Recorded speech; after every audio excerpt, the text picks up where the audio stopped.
Halo, ini udah di untuk Polres. Tonton terus ya. Masih banyak stop-stopnya.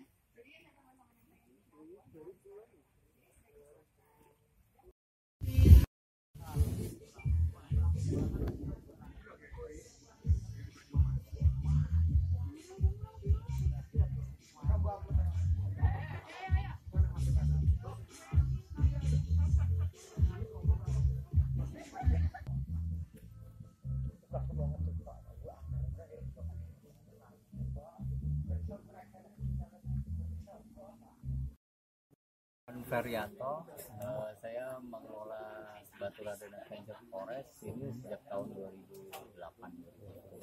Pak, mungkin bisa dijelaskan secara sekilas konsepnya yang ditawarkan seperti apa sih, Pak? Sesuai dengan ini kami bekerja sama dengan Perhutani Banyumas Timur karena perhutani ini punya visi adalah people, planet, profit. Jadi planetnya ini bagaimana kita mengelola wisata ini dengan ramah lingkungan, atau dengan bahasa sederhananya yang kita kenal adalah ekowisata. Nah, ekowisata ini kita bagaimana caranya kita mempunyai pengelolaan ini dampak positif terhadap lingkungan, dampak positif terhadap SDM lokal, kemudian dampak positif terhadap ekonomi lokal. Jadi pengelolaan ini hampir 90% SDM di sini adalah orang-orang lokal. Kemudian dari sisi lingkungan kami tidak waktu kita membangun ini tidak merubah bentang alamnya, terus juga tidak ada waktu awal juga tidak ada pohon yang kita tebang. Kita manfaatkan apa yang ada sudah diusahakan oleh bentuk wisatanya adalah bentuknya lebih banyak ke servis kita, bukan ke mass tourism, bukan. Jadi bagaimana orang kesini bisa menikmati dengan baik. Pertama dari jumlah orang kita batasi, kita tidak pernah lebih dari 1.000 orang masuk ke sini. Jadi dampak lingkungannya juga tidak ada sampah, suara, kita kelola dan tidak dampaknya kecil lah. Itu aja mungkin. Tadi menarik ya, Pak. Jadi tidak merubah lingkungannya, tidak ada ini ya. Jadi dulu pemilihan lokasinya seperti apa itu, Pak? Ataukah sudah mungkin bisa diceritakan? Waktu pertama kali saya ke Purwokerto ini, saya coba jalan dari barat sampai timur, dan saya melihat nama besarnya Baturadden juga. Cuma waktu kita melihat ada potensi yang belum digarap secara maksimal. Kemudian coba saya masuk ke sini. Dulu sini masih sepi, masih gelap, terus juga orang masih belum banyak lah yang nah, kita juga lihat sumber airnya, dari safety-nya juga. Kemudian kami coba kita bangun wisatanya seperti sekarang ini. Bisa melihat seperti ini bagus sekali ya, Pak ya. Ada bunga, kemudian ada boleh tahu background Bapak apa ya, Pak? Saya background saya sampai S2 ini saya di engineering, konstruksi civil engineering. Kemudian saya bekerja beberapa tahun di civil engineering di industri konstruksi. Saya pindah ke product in-house, PR consulting, kehumasan. Kemudian saya pindah industri lagi ke data dan informasi.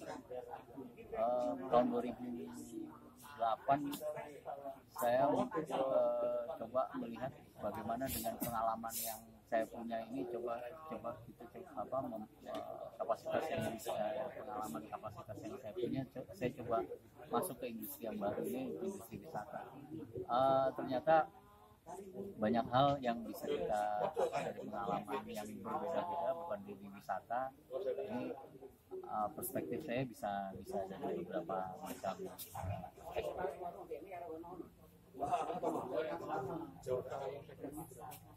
Total investasi lebih banyak waktu itu. Kita di awal-awal itu karena waktu bangun ini orang belum ada yang kenal, jadi nggak ada tamu, jadi kita harus menombokin biaya operasi, dan itu hampir selama dari 2010 sampai 2015 kita baru bisa tertutup secara operasi. Jadi ini investasinya lama sekali gitu. Dan sekarang pun investasinya ini nggak berhenti. Jadi yang kita pendapatan itu selain kita untuk operasional juga kita reinvest lagi untuk pengembangan. Jadi investasi ini terus berjalan karena yang kita kelola ini hampir 47 hektar, jadi masih banyak lagi yang harus kita kembangkan. Awal investasi itu kita sekitar 1,8 miliar. Cuman itu angkanya bertambah terus. Itu udah sama operasional 4 tahun, 3 tahun. Nah, untuk hambatan ini Pak, hambatannya dalam pengembangan, hambatan yang dilalui. Hambatan yang ada, pertama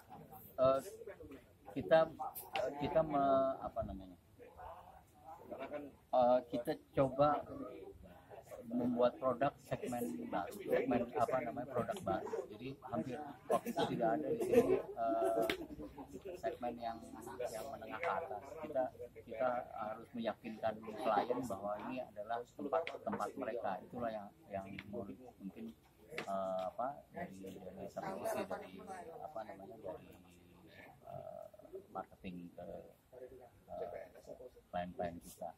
Yang kedua dari sisi SDM, karena tadi saya bilang komitmen kita terhadap orang-orang lokal, jadi kami coba karyawan-karyawan di sini adalah hampir semuanya orang lokal, 90% orang lokal, dan itu harus kita samakan, harus kita training untuk bisa mereka handle klien-klien kita yang sesuai dengan standar safety, standar pelayanan. Itu yang agak mungkin banyak kendala. Kalau dari kemudahan, dari awal kami di sini disambut baik, dari Pemda, dari petani, dari masyarakat lokal. Waktu itu tahun 2008 kami disambut baik, kami dibantu. Hampir nggak ada waktu itu barang hilang di sini, nggak ada. Jadi itulah kemudahan-kemudahan yang kami terima di kalau tidak di sini kan yang listrik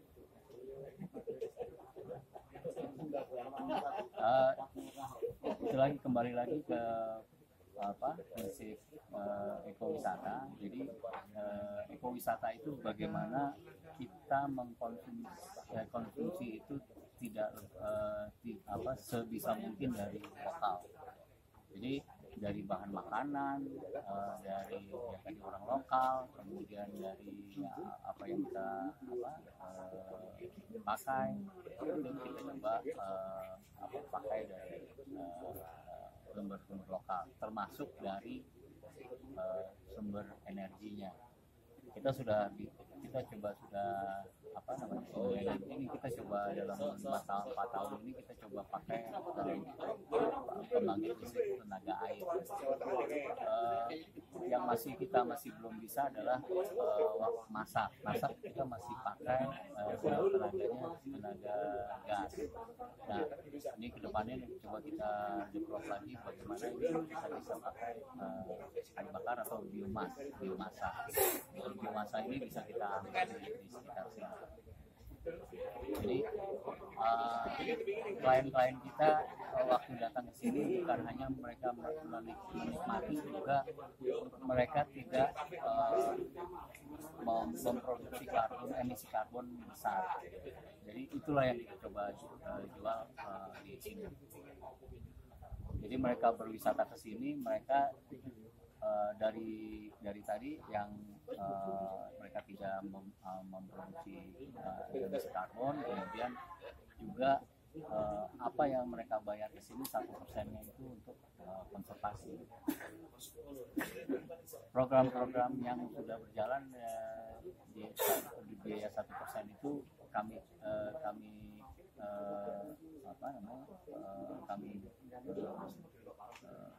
percayakan ke LMDH di Karangsalam, desa Pangkuan kita ini. Mereka sudah banyak program-programnya adalah konservasi, menanam bambu, kemudian mereka juga mengajak anak-anak SD untuk menanam. Itu cuma tidak terbatas di lokasi ini, di lokasi sekitar desa juga memproduksi bibit. Yang terakhir kemarin kita bikin program dengan desa pengelolaan sampah di desa. Itulah yang coba kita dengan dana desa, kemudian dari CSR yang di sini yang kita bikin pengelolaan sampah. Mudah-mudahan itu bisa berjalan tahun ini.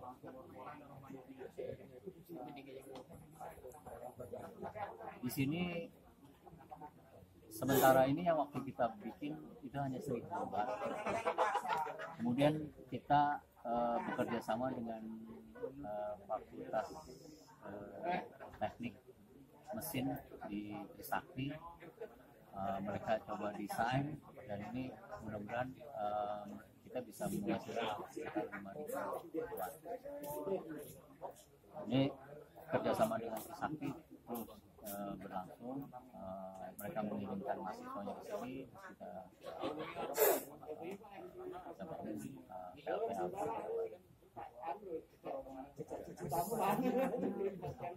Minilak, ya.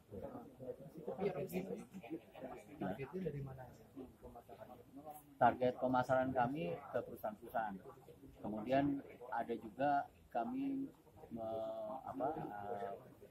target di family itu biasanya hari-hari besar, ya, Lebaran, kemudian Tahun Baru, Natal, itu biasanya family keluarga bercamping di sini, dan kita akan berikan program. Ini lagi di Baturaden Adventure Forest, ya. Ini suasananya lagi pada santai. Nah, ini saya juga ditemani Mas Kalian Herman juga, Mas Hengki. Nah, nanti juga akan diberikan penjelasan oleh pengolahnya, ya. Jangan lupa like and subscribe channel Dede Oktiawan. Ajak seluruh kampung, bahkan seluruh kota yang kalian kenal, ya. Jangan lupa ajak subscribe channel Dede Oktiawan. Oke, ya, terima kasih.